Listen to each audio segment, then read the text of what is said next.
Hello and welcome back to another lore reading with me, Meoni. This time we're not looking at the Encyclopedia Eorzea, but we were requested from one of our patrons, Gina Valentine, to look at one of these side stories that's listed on the EU Final Fantasy XIV Lodestone page, and in particular we're going to look at the Grand Company one first. We're going to eventually get through all of these and spread them out a little bit, but people seem to like things being read to them, so without further ado, let's look at the Grand Companies of Eorzea. For thousands of years, Eorzea has been victim to a catastrophic cycle of destruction and rebirth that periodically envelops the realm and threatens all who live upon her soil, each time faced with a tragedy seemingly worse than the last. However, the peoples of Eorzea have found some way to persevere.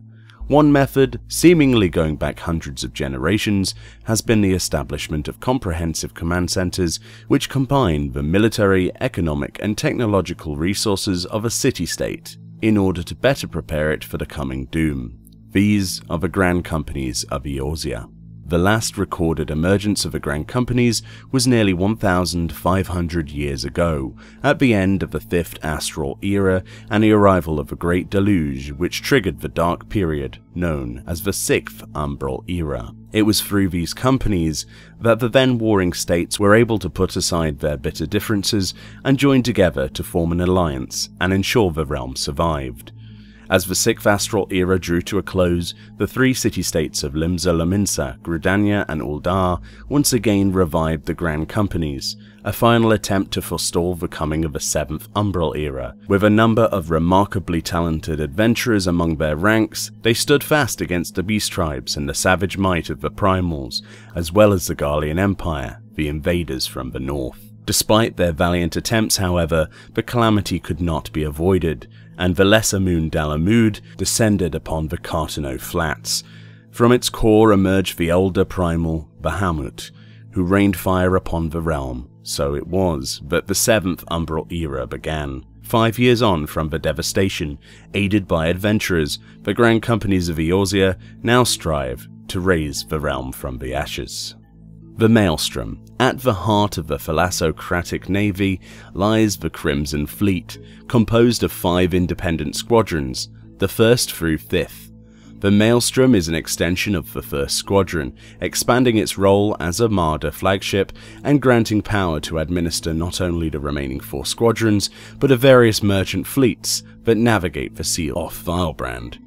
With the re-establishment of the Maelstrom, the Admiral has invoked ancient maritime law, by which she promoted herself to Chief Admiral, effectively expanding her authority to cover not only state and military dealings, but grant her the power to directly command all ships in Lominsan waters. While averse to this encroachment of their independence, the city-states pirates are willing to put aside their differences, lest the Galleon Empire take more than just their freedom. Chief Admiral Merrill, as it has been since the ill-fated Galadian grounded off the coast of Vylbrand countless generations past, the leader of Limsa Lominsa has borne the title of Admiral, for she not only commands the thalassocracy, but also the armada that defends it. Merrill is the latest to take the city-state's helm, and she brings with her an impressive list of laurels, such as the discovery of a safe route across the Indigo Deep to the recently discovered western continent, and the unprecedented sinking of the Invincible Fleet,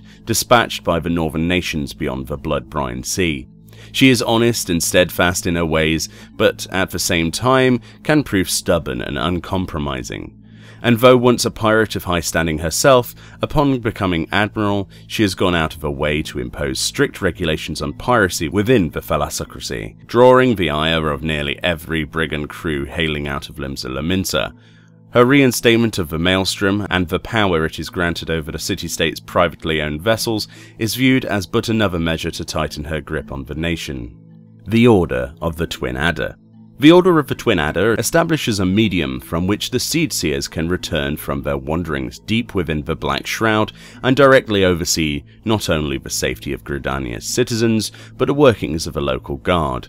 Both the God's Quiver, who defend the forest from external threats, and the Wood Whalers, who protect it from internal strife, have expressed their support of this temporary measure. Although they have proven their aptitude for handling political affairs in light of the calamity and events that followed, there are still those within Gridania who would question the Seedseer's ability to lead a nation to war. Elder Seedseer Khan-e Senna. Eldest of the 3 siblings of Padaji ancestry, Khan-e serves as the head of the Seedseer Council, the central governing body presiding over the affairs within the city-state of Gridania. As is common amongst these born of the prestigious Senna line, Khan-e was blessed by the 12 with the gift of prophecy, her visions hauntingly clear and detailed.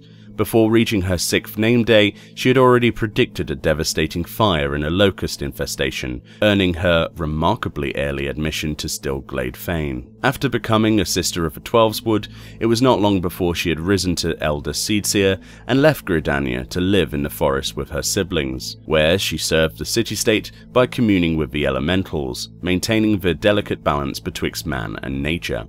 As the number of rumours regarding unnatural phenomena began to swell, however, Khan-e was left with no choice but to return to the city-state and assess her options. So it was that she decreed the reinstatement of the Order of the Twin Adder, a woman who has earned the respect of her people by always letting her actions speak as loud as her words. Her affable demeanour belies the brave heart which beats beneath her tiny breast. And finally, of the city-states, the Immortal Flames. Currently, the bulk of Uldar's military strength comes from their standing army of mercenaries, and their now dwindling contingent of palace guards known as the Sultan Sworn. To bring order to the ranks and oversee additional wartime training, the Sultana has resurrected the Immortal Flames, an elite force of battle-hardened veterans that once instilled fear in the city-state's neighbouring nations during ages past. This unit would act as a core aspect of the army, essentially bolstering its power, and in effect grant more authority to the Sultana and her advisors, something of which those in control of the city-state's economy, namely the Syndicate, are wary. Flame General Rabban Aldin. Using winnings amassed during his reign as a gladiator champion, Rabban Aldin, the Bull of Alamigo, purchased the Colosseum in Uldar, and by doing so earned himself a place amongst the infamous Syndicate. However, unlike the Syndicate members who, blinded by their wealth, fancy themselves the true leaders of the city-state, Rabban has remained faithful to the Sultanate's nobility, openly pledging his allegiance to the Sultana. This is why, after a long hiatus, the ever-popular warrior returned to aid the young ruler in readying the city-state for the end of the 6th Astral Era and the dark days that would follow. Aware that he would more than likely receive little cooperation from his fellow Syndicate members, as ever too occupied with their infighting to see which truly threatens Uldar, Rabban sought the revival of the Immortal Flames, which under his lead would help protect the Sultana and her nation, while sating his thirst for revenge on the Galleon Empire. And finally, the Galleon Empire itself. The Galleon Empire controls the majority of the 3 great continents, the enormous landmass that encompasses Eorzea.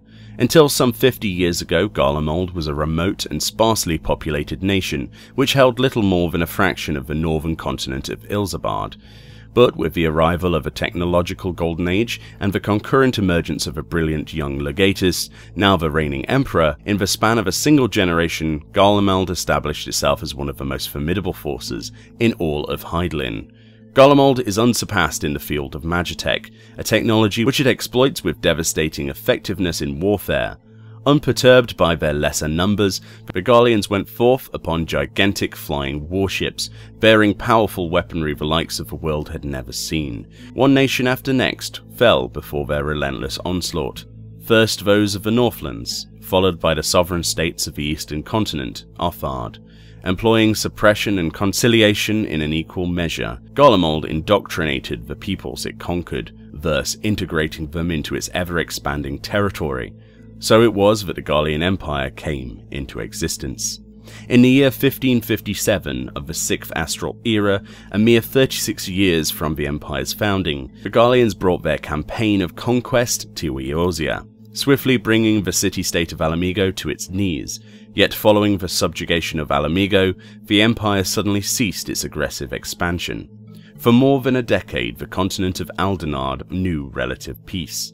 In the year 1572, however, the Galleon army once again began its inexorable advance, using the calamitous arrival of the 7th Umbral Era to sinister advantage. the Empire prepares to gather the lands of Eorzea into a steely embrace. The Black Wolf, Gaius van Belzar. Legatus of the 14th Legion, the Imperial force currently occupying Alamigo, van Belzar is possessed of a natural flair for wartime command equalled perhaps only by his sensibilities as a governing administrator. Among his numerous accomplishments is the conquest of 5 enemy cities, the political conversion of which he also oversaw. In subjugating Alamigo, van Belzar employed subterfuge to stoke the fires of civil unrest, a masterstroke which led to the nation's capture without the need of a protracted siege. The unanticipated appearance of a primal shortly thereafter prompted the Empire to halt the Legion's advance. The Legatus has since remained in Alamigo, where he rules as an Imperial Viceroy. The White Raven, Nail van Darnus. Legatus of the 7th Legion, presently dispatched to the Western Front, van Darnus boasts distinguished parentage in his sire, a founding figure of the Galleon Empire, a ruthless man who has risen to infamy even among his own people. He draws no distinction betwixt friend and foe when met with dissent. Tales are oft told in hushed whispers of van Darnus' swift rise to power upon the abrupt death by illness of his sire, whose body had no sooner grown cold than his closest aides were put to death. The White Raven seems a man well suited to such dark rumours, for it is his pet project Meteor that will herald Eorzea's inevitable plunge into the 7th Umbral era. And finally a section on the first Emperor of Golem, his Radiance, Solus Zos Galvus. Born of distinguished lineage in the Garlemald Republic, Solus Zos Galvus began his military career at a young age. After a string of impressive victories on the field of battle, however, he soon attained the rank of Legatus and proceeded to integrate Machina technology into the army's regular rank and file.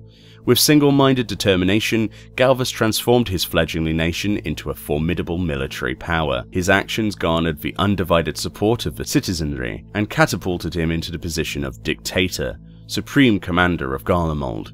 In the years that followed, Galleon forces conquered all of the lands of the north and hammered them into a single entity. Galvus then instituted an imperial regime to govern their new territories, conferring upon himself the title of Emperor. The eastern nations were the first to feel the newborn empire's mighty fist. It was during this campaign that the Emperor witnessed firsthand the destruction wrought by the Primals, an experience that led to an imperial mandate for their annihilation. Now an old man of more than 80 winters, Galvus yet rules as Emperor, but court rumours speak of frail health and frequent illness. And that wraps up the Grand Companies of Eorzea side story on the Lodestone page. Hopefully you've enjoyed listening to me read this out. If you have, leave me a like below, and I will indeed see you all next time.